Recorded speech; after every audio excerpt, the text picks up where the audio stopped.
So a lot of the conversation we've been having about the way the left and the government and the elites are behaving, it has this religious tint to it. I'm talking about the sin of pride. I'm talking about the way we react with the world and the way we judge whether our reactions are wise or not. And it all has a religious tinge to it. And one thing I hear from conservatives a lot, from people who listen to the show, is that, oh yeah, we love the show, but stop talking about God because it excludes those of us who don't believe. And that's a trope that we have in the modern world, that you can't make an argument from God because there are so many gods, or because if I don't believe in God, then your argument makes no sense. We had Alan Dershowitz on the show a while back, and we had this exchange. I'm going to play this exchange because it really is telling about a certain way of thinking. Lincoln made the argument that the Constitution is based on the Declaration, and the Declaration says our rights are given to us by God, and the government is formed in order to secure those rights. So if our right to free speech is given to us by God and the government is there to secure our rights, if there are free speech is taken away by Facebook, doesn't the government suddenly have the power to act in some way?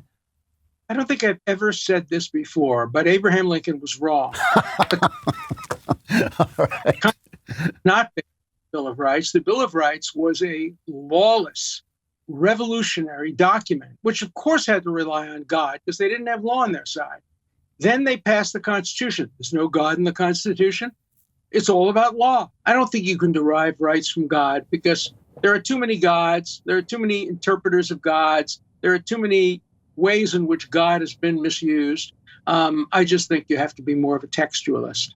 Now, people think that kind of attitude is just logical or natural, but it actually is historical. It grows out of a certain series of historical events, namely that once the Reformation happened, Europe was racked by religious wars and religious violence. I mean, the 30 Years' War was one of the most decimating wars ever. I mean, it was just an absolute destructive, terrible war that laid waste to most of what is now Germany. And at the end of it, in the treaties of Westphalia, they kind of reached an agreement that said Protestantism and Catholicism are going to be equally respected. So each prince is going to be able to have whatever religion he has in his princedom, and whatever the religion of that, religious tolerance sort of grows out of the ideas of wanting these kinds of wars to cease. And the idea that religion should not be a cause of war, which I agree with. You should not kill people because they don't share your religion. But there's sometimes with human beings, ideas kind of run beyond their usefulness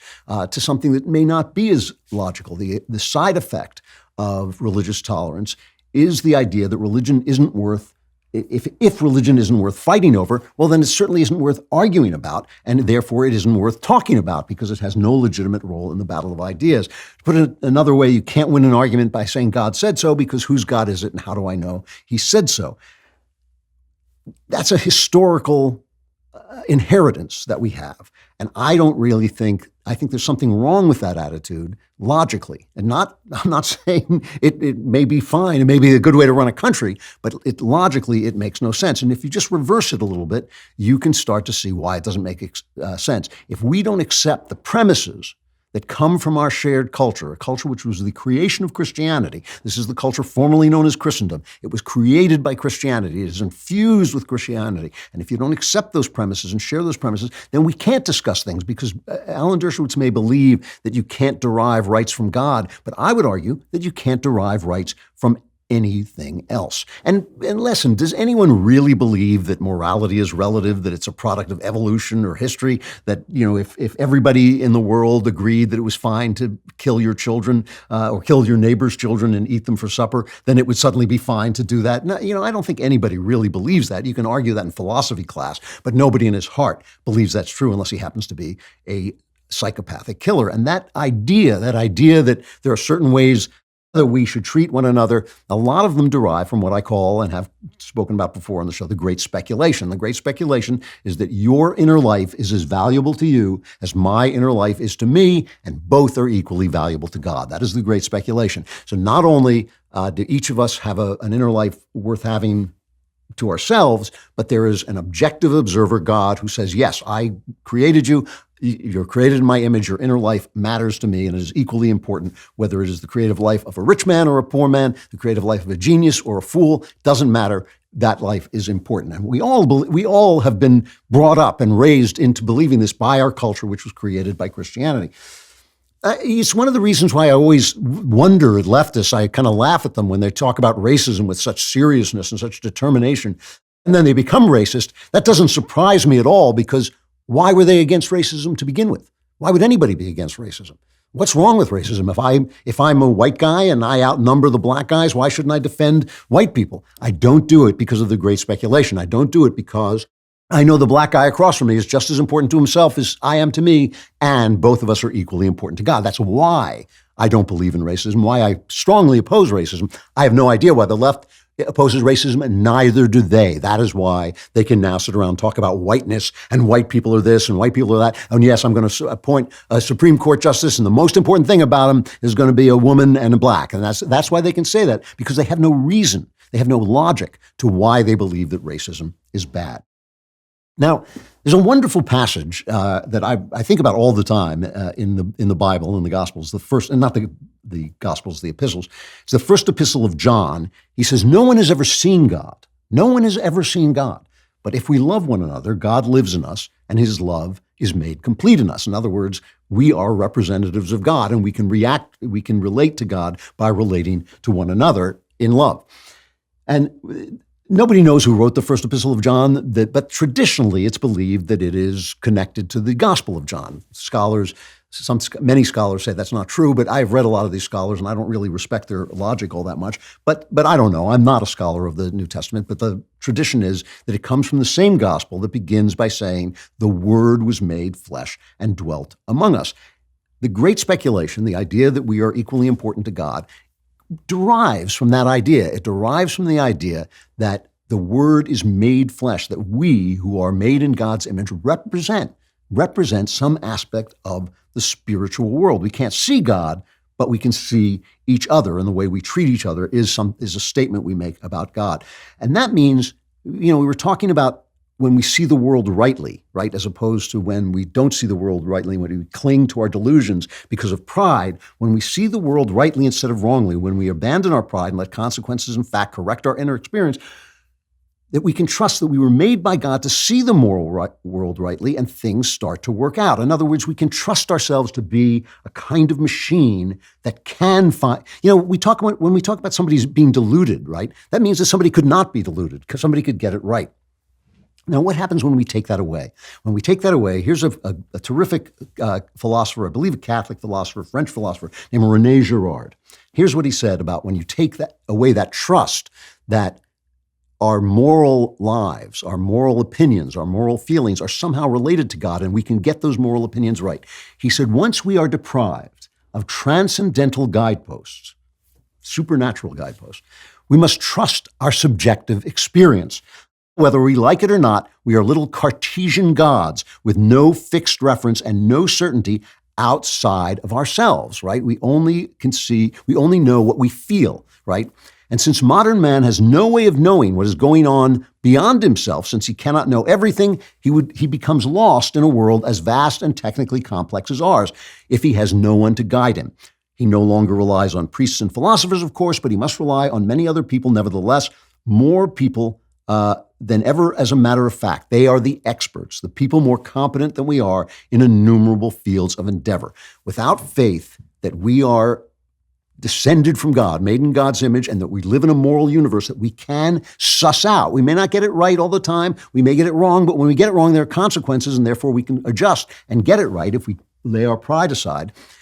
We only have two things left. We have our own feelings inside about who we are, which are absolutely sovereign. So we can't communicate those to anybody else because they're just our feelings. And we have the experts to tell us what's going on outside. Our pal Matt Walsh, we love, our colleague Matt Walsh, had this big kind of viral moment on Dr. Phil when he turned around and he asked a transgender person to define woman. Let's just play a little bit of this. It's really quite amazing. I'm sure many of you have already seen it, but just in case.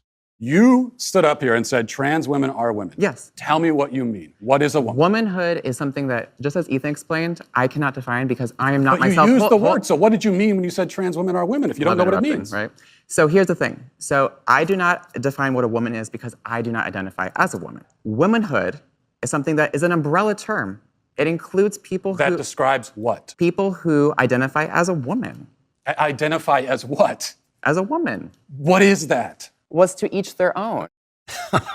To each their own. That is exactly what Rene Girard is talking about. When you are disconnected from God, when you're disconnected from the transcendental experience of the supernatural, and I use that word literally to mean that which is above nature, what Walsh intrinsically understands is if your inner experience is completely sovereign, right, without reference to facts, language loses its meaning, because how can I communicate to you what is only meaningful to me? So it's now, like Girard says, it becomes impossible to comprehend a reality outside ourselves, and we are completely consumed by the reality inside ourselves. Instead of being collaborators with the world, instead of collaborating with the world, we are completely cut off from the world. It's exactly, Girard described this. I think he was writing 30, 40 years ago. He describes this almost exactly. It becomes impossible to comprehend reality unless the experts explain it to you. So you have guys like that talking to Walsh saying, well, woman is whatever you think it means. That's what it means. I can use the word,